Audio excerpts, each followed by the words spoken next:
BMTC ಬಸ್ಸನ್ನು ಚಾಲನೆ ಮಾಡ್ತಾ ಇದ್ದಂತಹ ಸಂದರ್ಭದಲ್ಲಿಯೇ ಡ್ರೈವರ್ಗೆ ಹಾರ್ಟ್ ಅಟ್ಯಾಕ್ ಆಗಿದೆ. BMTC ಬಸ್ಸನ್ನು ಡ್ರೈವ್ ಮಾಡ್ತಾ ಇದ್ದಂತಹ ಸಂದರ್ಭದಲ್ಲಾಗಿರುವಂತಹ ಘಟನೆ ಇದು. ಸಂಚಾರಿ ಪೊಲೀಸರ ಸಮಯ ಪ್ರಜ್ಞೆಯಿಂದ ಚಾಲಕ ಬದುಕುಳಿದಿದ್ದಾನೆ. ನಿನ್ನೆ ಮಧ್ಯಾಹ್ನ ಶಾಂತಿನಗರದ ಡಬಲ್ ರೋಡ್ ಬಳಿ ಈ ಘಟನೆ ನಡೆದಿದೆ. ಬಸ್ ಸ್ಲೋ ಆಗ್ತಾ ಇರೋದನ್ನು ಕಂಡು ಓಡೋಡಿ ಬರ್ತಾರೆ ಪೊಲೀಸರು.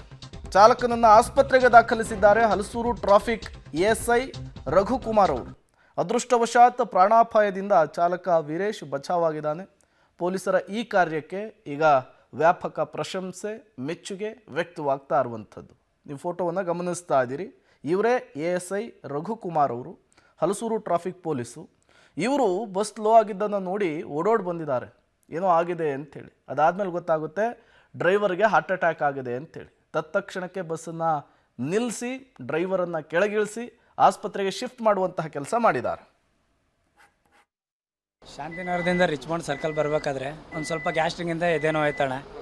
ಅವಾಗ ನಮ್ಮ ಟ್ರಾಫಿಕ್ ಪೊಲೀಸ್ನವ್ರು ಬಂದು ಹಾಸ್ಪಿಟ್ಲೆಲ್ಲ ಕರ್ಕೊಂಡೋದ್ರು. ಗ್ಯಾಸ್ಟ್ರಿಕ್ ಅನ್ನೋದು ಗೊತ್ತಿಲ್ಲ ಅಣ್ಣ. ಹಾಸ್ಪಿಟ್ಲ್ಗೆ ಹೋದ್ಮೇಲೆ ಗೊತ್ತಾಯಿತು. ಅವಾಗ ಅವ್ರಿಗೆ ಕರ್ಕೊಂಡೋಗಿದ್ದು ಟ್ರಾಫಿಕ್ನವರು. ಸಿಗ್ನಲಿಂದ ಚೂರು ಮುಂದಕ್ಕೆ ತಂದು ನಿಲ್ಲಿಸಿದ್ದೆ ಅಣ್ಣ. ಗಾಡಿ ಓಡ್ಸೋಕ್ಕಾಗಿರಲಿಲ್ಲ ಅಣ್ಣ. ಅದಕ್ಕೆ ಸೈಡಿಗೆ ಹಾಕಿಬಿಟ್ಟು ಹಾಸ್ಪಿಟ್ಲ್ಗೆ ಹೋದೆ. ಅವರೇ ಸೈಡ್ಗೆ ಹಾಕಿಸಿ ಅವರೇ ಹಾಸ್ಪಿಟ್ಲಿಗೆ ಕರ್ಕೊಂಡೋದ್ರು ಅಣ್ಣ ನಮ್ಮನ್ನು. ಹಾಂ, ಅವರೇ ಹ್ಯಾಂಡ್ ಬ್ರೇಕ್. ಅವ್ರು ರಾಜ್ಕುಮಾರ್ ಸರ್ ಅಂತ ಎಎಸ್ಐ, ರಘುಕುಮಾರ್ ಸರ್ ಅಂತ ಎಎಸ್ಐ ಅವರೇ ಹಾಕಿದ್ರು. ಅವ್ರಿಗೆ ಯಾರನ್ನ ಕಳಿಸಿ ಹಾಸ್ಪಿಟ್ಲಿಗೆ ಕರ್ಕೊಂಡೋದ್ರು. ಹಾಂ, ಅವರೇ ಆಟೋ ಮಾಡಿ ಕಳಿಸ್ಕೊಟ್ರು. ಅವರು ಕರೆಸ್ಬಿಟ್ಟು ಆಟೋಗೆ ಇಳಿಸಿ ಕಳಿಸಿದ್ರು ಅವರು. ಯಾಕಂದರೆ ಪ್ಯಾಸೆಂಜರ್ ಅವ್ರ ಮೇಲೆ ಜವಾಬ್ದಾರಿ ಇರ್ತಲ್ಲ ಅಣ್ಣ. ಅದಕ್ಕೆ ಹಾಂ ಇರುತ್ತಣ್ಣ. ಇರುತ್ತೆ. ಅದಕ್ಕೆ ಸೈಡ್ಗೆ ಹಾಕಿದ್ದೆ ಅಣ್ಣ. ಹಾಂ ಅಣ್ಣ, ಫುಲ್ ಭಯ ಆಗಿತ್ತು.